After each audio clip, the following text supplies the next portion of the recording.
chocolate? Yeah, of course. Thank you.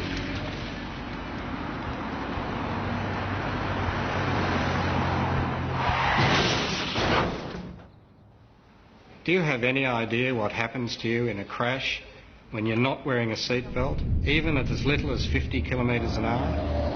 As the car decelerates, you leave your seat and smash into the windscreen. Shockwaves ripple through the brain, instantly damaging cells. Your body is like a pinball bouncing off the dash, roof and seats.